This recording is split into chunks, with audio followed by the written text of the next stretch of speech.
Prince Andrew's Royal Lodge eviction row made doggone complicated by Queen's beloved corgis. The battle over Prince Andrew's controversial residence at Royal Lodge is being complicated by one, or rather two, factors: Queen Elizabeth's beloved corgis. As part of his efforts to cut costs and slim down the monarchy, King Charles is desperate to evict the Duke of York and his ex-wife Sarah Ferguson from the mansion they share on the Windsor Estate. But doing so would mean that his late mother's dogs, Sandy and Muick, would also be forced to find a new home. This canine conundrum is thought to be one of several arguments being put forward by Andrew in favour of him being allowed to stay put. Famously, Queen Elizabeth once said that corgis are my family and Charles will not want them to lose access to their daily romps in Windsor's home park. Hello viewers, please remember to subscribe and click on the notifications bell icon, so you will be notified whenever we upload new cookies about the British royal family. During the COVID-19 pandemic, Andrew gave his elderly mum 2 puppies to keep her company: Muick, pronounced Mick by the royals, a corgi, and Fergus, a doggy, Dachshund/corgi cross. Sadly, Fergus later died and was replaced with another corgi, Sandy.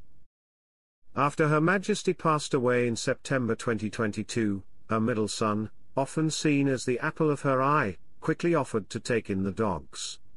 Both he and Sarah are dog lovers, and they also had 5 Norfolk Terriers at Royal Lodge. And the Duchess of York revealed last year that the adopted corgis are thriving in their care. She also revealed that they sleep in royal dog beds at night with crowns on them and said, "They are so sweet. I think they've been trained by her to be so gentle, so when you take a little digestive biscuit and break it like she used to with her little hands. She must have put a little bicky in front of them and they gently take it."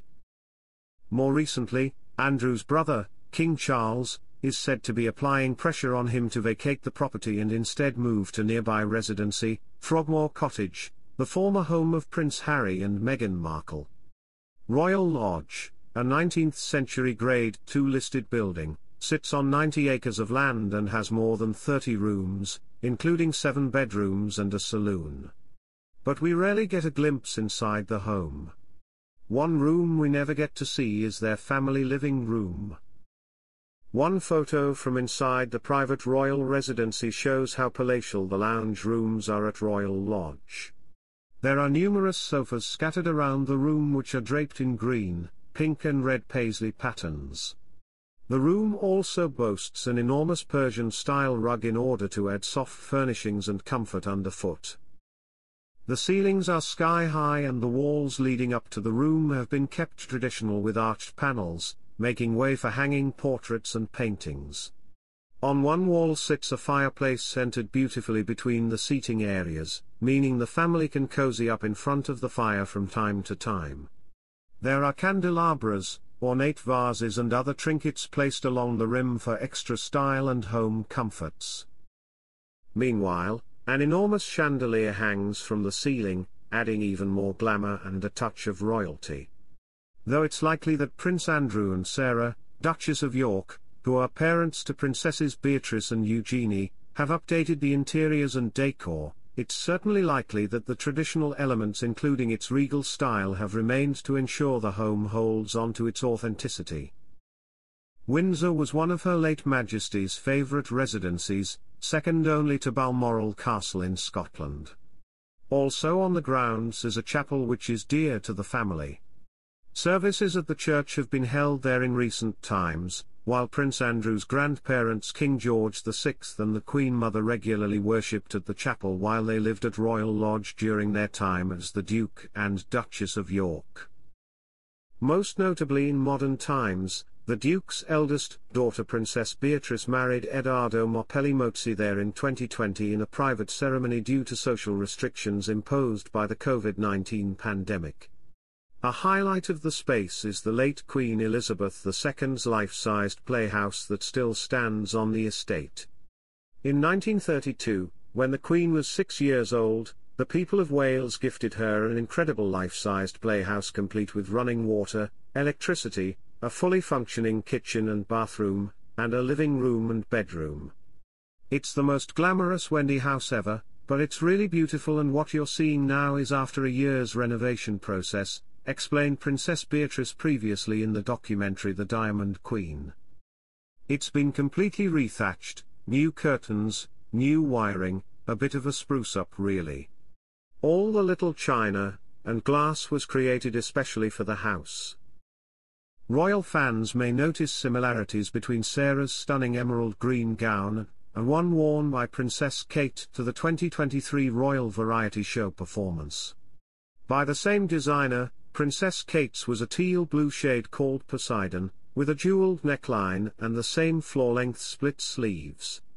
She accessorized the striking ensemble with items she had previously worn, a J. Crew crystal and pearl earrings, a Jenny Packham Casa lame clutch and Emmy London Rebecca suede pumps.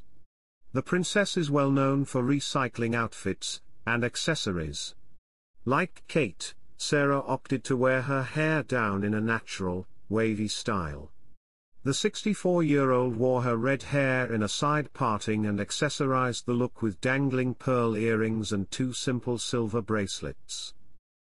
Writing on Instagram, she said, "As a longtime ambassador to @TPW_Foundation, I am so excited and honored to be here today in Gothenburg to present the Perfect World Foundation Award. It is inspiring to look back over the years at all these awards have captured, hard work and determination to preserve our planet, its climate and its environments, championed by some truly extraordinary people.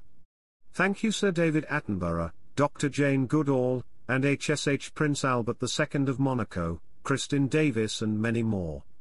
She accompanied the words with throwback photos of her attendance at the gala over the years. Moving someone like Prince Andrew, who is a brother of the monarch and also a very controversial public figure, into a private residence in the center of one of the busiest cities in the world, is not something that can feasibly be undertaken unless there is a security presence there. Plus, that doesn't really solve the problem of how to keep Andrew safe without making him a burden to the taxpayer. There doesn't seem to me to be any way in which Prince Andrew can relocate into Mayfair or any part of London without substantial security that either he pays for himself, which he won't be able to afford for very long, or is paid for by the taxpayer. And whatever one thinks of Prince Andrew, certainly, he is an immensely controversial figure. Prince Andrew and Sarah, both 64, have lived at the royal residence since 2004 when his late mother, Queen Elizabeth II, granted the Duke to lease to the property the year prior, under the expectation that renovations would be undertaken to repair, renew, uphold, clean and keep in repair and where necessary rebuild the home. Thanks for watching. Please don't forget to like this video and drop comments, and most importantly don't forget to subscribe and hit the notification bell so you don't miss anything.